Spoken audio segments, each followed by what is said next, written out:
the idea is that it is evidence of sort of a hotly contested scientific theory that animals in proximity to humans actually start to evolve on their own in order to survive in those environments.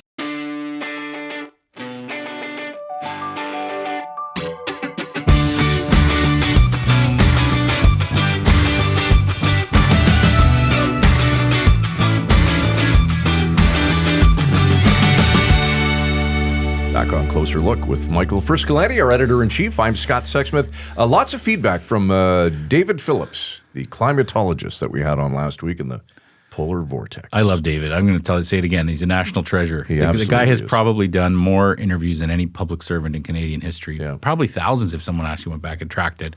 Always happy to talk about the weather, the most interesting topic on Canadians' minds. And he was lovely. He's retired, and he's no longer the senior climatologist. He's a climatologist. But just listening to him talk, and I actually was doing some Googling on him and his career. And there were when he retired, there were so many beautiful stories written about him. Oh, wow. Yeah, I didn't know that. Yeah, and I think he mentioned off the air, I don't think it was in the interview, that they once did a poll about who's the most trusted person in government. And didn't he come like second? Who was first again? I forget who he said was first. I can't remember. Oh, the Auditor General. Oh, that's right. Because, of course, we're going to trust the Auditor General. But he was the second most trusted public servant, which was great. Deservedly so. Okay, let's change gears to tonight's topic. Before we start, you don't have pets. No dogs, I don't have no pets. cats. No, I don't. Could you imagine, for a second, having a raccoon as your household pet? No, I couldn't. I've only seen them going around the garbage cans outside. Exactly. It could happen. It could happen. It's not going to happen today, tomorrow, or next week, but it could happen, and we're going to talk about it tonight. Yeah, apparently there's been some new research out of the United States talking about how raccoons are evolving in the same way that dogs and cats did. It's still going to take thousands of years, maybe. For sure. But they could become, where they're actually able to be house pets. So who knows if the world will last that long, or if there'll be AI raccoons as house pets. I knew you were going to bring that up. But yeah, we'll see. We're going to talk tonight to Emma Johnston-Wheeler. She is a reporter at TorontoToday. She did a great piece sort of building on this research and what it could mean for raccoons in Toronto, but also raccoons in cities everywhere. And it's just a really fascinating piece. It's great journalism too, because she seized on something. There's a study comes out, and she expanded it into just a wonderful story. I'm sorry if I sound out of breath. There's just breaking news all over the place, and I basically ran down to the studio. So we're looking forward to talking to Emma. Raccoons as house pets. Maybe not quite yet, but a new study has found that urban raccoons are heading down the same path of evolutionary domestication that dogs and cats did thousands of years ago. Here to talk about the study and what it all means is Toronto Today reporter Emma Johnston-Wheeler. Emma, welcome to the show. Great to see you. Hi, thank you. It's great to see you guys. All right, Emma, let's start with the research that came out of the University of Arkansas. What did it say about raccoons living in cities? Yes, so Professor Rafaela Lesh and her 16 undergraduate students did a comprehensive look at 20,000 photos of raccoons, both urban and rural, that had been uploaded to the citizen science platform iNaturalist. And they found that the length of raccoon snouts had actually reduced 3.56%. And that is urban raccoons compared to their rural counterparts. 20,000. I went to the wrong school. That would have been a way more interesting degree than anything I did. What's interesting, that doesn't sound like a big difference, especially over 20,000, but 3.56%. How do you even find that? That seems like such a small amount. Yeah, I mean, interesting. I believe it is a measurement specifically from a point in the skull to the end of the snout. She did say that it was imperceptible to the naked eye, but having done this sort of comprehensive look at it is the only reason that they have an indication. So, Emma, that change in snout size sounds tiny, but is it actually a big deal in evolutionary terms? Yes. So the idea is that it is evidence of sort of a hotly contested scientific theory that animals in proximity to humans actually start to evolve on their own in order to survive in those environments. So they become, over time, slightly cuter and slightly friendlier. And one of those examples is their noses becoming smaller. That's wild. And are there anecdotal evidence too, like do people feel like raccoons in Toronto, for example, are getting friendlier? I think the sense that I've gotten from people is more that they are getting bolder and less afraid of people. I think certainly we've seen examples of people kind of considering raccoons pets in Toronto, and that is highly discouraged by the city. And it's also illegal, isn't it? Yeah. It is. They are on the list of illegal animals that you cannot have as a pet in Toronto. Do some people actually have them as pets and they've been caught? I have seen news reports. I believe it was one of our own publications did one earlier this year, and that raccoon was saved and brought to the Toronto Zoo to sort of rehabilitate. And I think because it had not been sort of raised properly, it did actually die. Okay, so can you just help us understand when you talk to this researcher, what are their timelines in terms of, okay, they're seeing this change in the snout. What does that mean for the domestication of these animals? We're talking hundreds, thousands of years? Yeah, multiple generations. So the idea for them is not tracking when this started happening so much as that they are catching a glimpse of it in the early stages. So the professor sort of believes that this is like a once in a lifetime opportunity to see this because it's happening now. But she's not going to see the end result of it because that is going to be tens and thousands of years. Absolutely. None of us are going to be around. Like I was saying, I was joking to Scott, there'll be AI raccoons by then. We won't need the real ones. Right.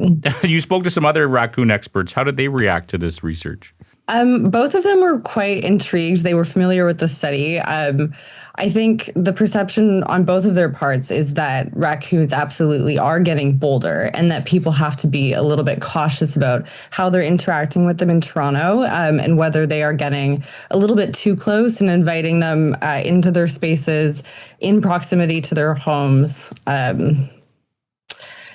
I mean, it's interesting. I didn't realize how in-depth our news coverage in this city has been of raccoons in the last couple of decades. They are quite like the iconic sort of opposition to the city of Toronto.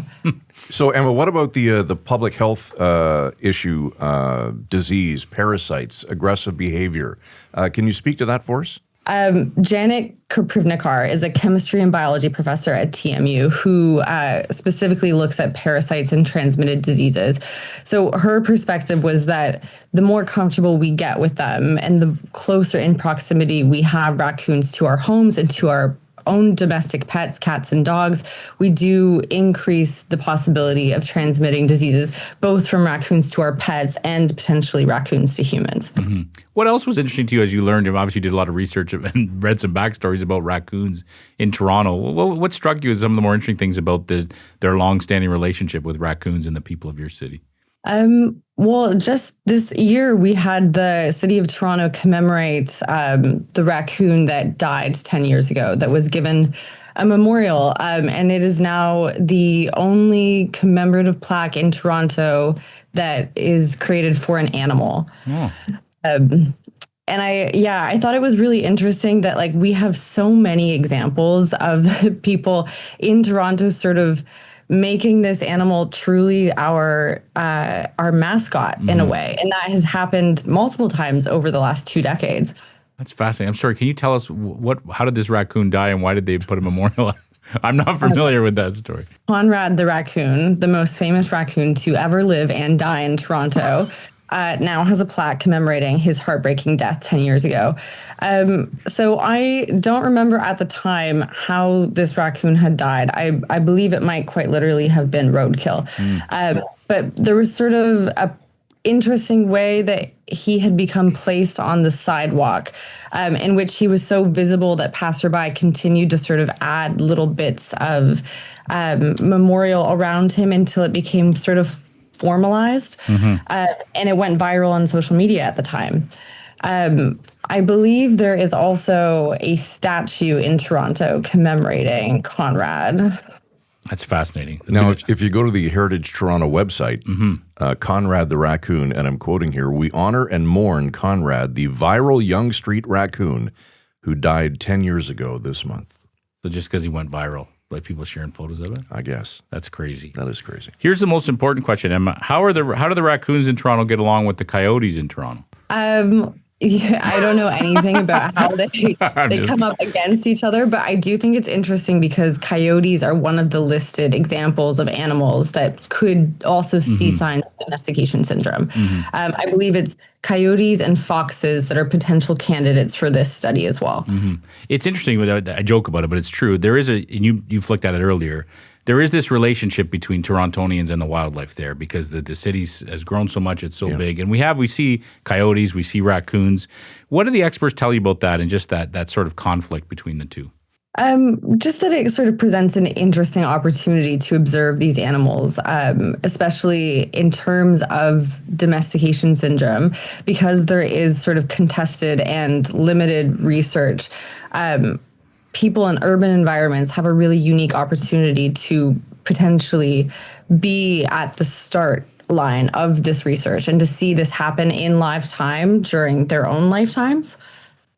All right, Emma, got to ask you this. Would you yourself have a pet raccoon?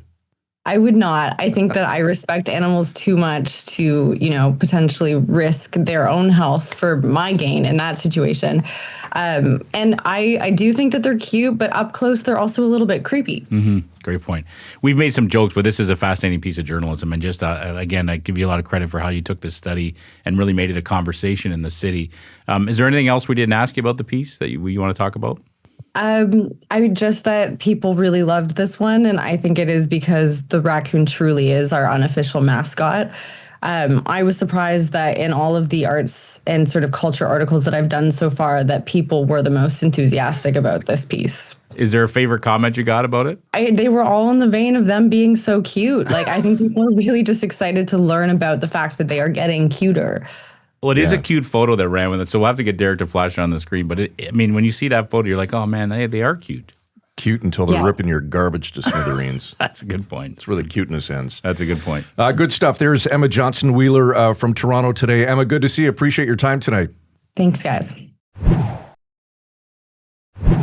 Never in a million years would I have a raccoon as a pet. No, well, you won't be here in a million years when they're Fair point. Yeah, but you don't know that. People always said that about dogs in the, how many thousands of years ago? Yeah, I know. They probably said that about dogs, right? I wonder what the first dog name was. I don't know. Well, this is a fascinating story because it's a talker, right? It gets people talking. That's what Conrad. That's what great journalism. We cover breaking news, but we also write about interesting things that get people talking. Conrad the so it's a raccoon. great story. It's also a great opportunity to plug Toronto Today. Yes. It's more than a year old now, Toronto Today, and it's been wildly successful in terms of the quality of the journalism they're doing and being a new media outlet serving the core of the city. Alison Smith's the editor over there, and she's done a great job with the team that they have. And they always have something interesting or breaking or exclusive that you're not reading in the other papers, and that a lot of times the other papers will go and follow, which is great. So congrats to the team at Toronto Today. This piece from Emma is just a great example of that. Yeah, and she's another great example of the great reporting coming out of Toronto Today. All right, that's it for us tonight. Closer look at villagemedia.ca. What about you? Raccoon as a pet? Let us know. We'd love to hear from you. Closer Look Podcast.ca is our website. For Michael Friscolanti, editor-in-chief here at Village Media. Of course, tonight's program produced, as always, by Derek Turner. I'm Scott Sexsmith. Thanks for your time tonight. We'll see you tomorrow night at 7 right here on Closer Look. Frisco and Scott's wardrobe provided in part by Moores, Sault Ste. Marie.